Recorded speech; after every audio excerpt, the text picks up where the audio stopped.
Ever since I moved to New York, I have often found myself passing through Columbus Circle on my way to somewhere else. I never associated Columbus Circle with Christopher Columbus. I didn't even know there was a statue of him on a pedestal in the center. If I had known, I wouldn't have cared. Didn't Columbus and his men bring violence and disease to the populations they encountered in the Americas? Didn't all the native people in Cuba perish after his arrival? Here is the building on Columbus Circle where my husband and I once wrangled an invitation to a potluck brunch in a third-floor apartment. For the measly price of a fruit salad, we were able to see the Macy's Thanksgiving Parade pass right under our noses. Here is the entrance to Central Park, where men used to hawk loose joints. Here is one of Donald Trump's buildings. Fortunately, you can't see his name from this angle. I used to go to movies in the old Paramount Theater in the basement, where I could hear the rumble of the subway. Here is the site of the ugly but lovable Coliseum that was torn down for the Time Warner building, where I now buy my fantastic under-eye concealer Eye Bright from Sephora and my very effective hand cream from L'Occitane. The last event at the Coliseum was a small visiting show from the Smithsonian Institute that included Dorothy's ruby slippers from The Wizard of Oz.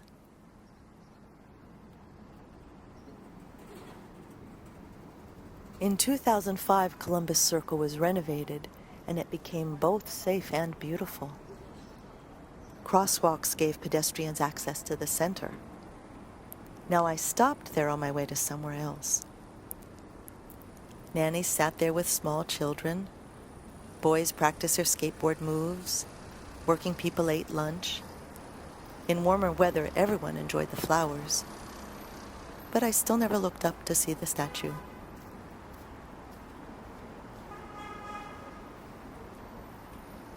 One day I noticed a little shed in the sky with some scaffolding. Everyone started to talk about an installation in which the statue of Columbus was surrounded by a living room. This was just too easy to ridicule. I hadn't had such fun since the installation of Christo'sgates in Central Park, which were indistinguishable from the orange mesh used at the park's construction sites.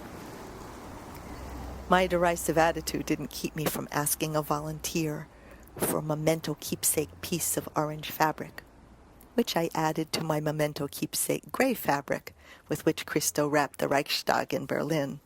And, P.S., the gates were stunning in the very northern park.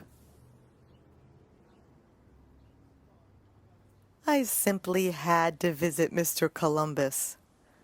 I wanted to go on Monday, October 29th, since I was completely free that day, but there were no more available tickets and I had to wait. It turned out that no one could go on October 29th, because that is when Hurricane Sandy hit.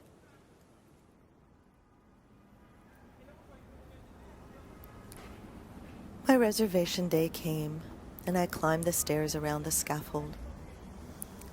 I looked closely at the beautiful bronze reliefs of ships and anchors on the pedestal and read the writing.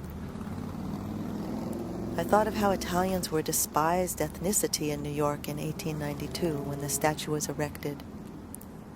The epithet "wop" meant without papers. How proud Italian Americans must have felt to have Christopher Columbus recognized as instrumental in the founding of their new country.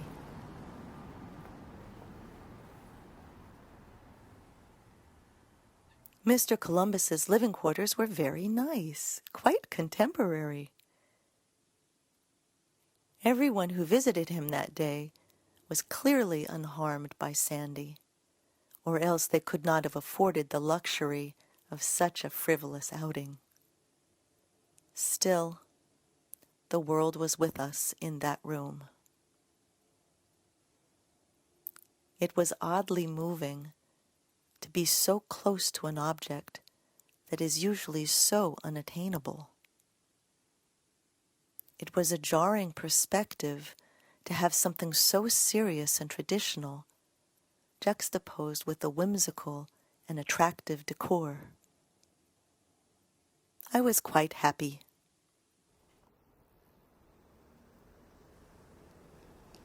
And the views. There is the entrance to the park. There is 57th Street looking east, whose corner apartment building housed the Macy's Parade Brunch. There is the Time Warner Building, where an apartment once sold for $65 million. No wonder Columbus Circle has to look so good. There is Broadway looking uptown. There is the intersection of Broadway and Central Park West. Central Park West has always been such a beautiful place to walk.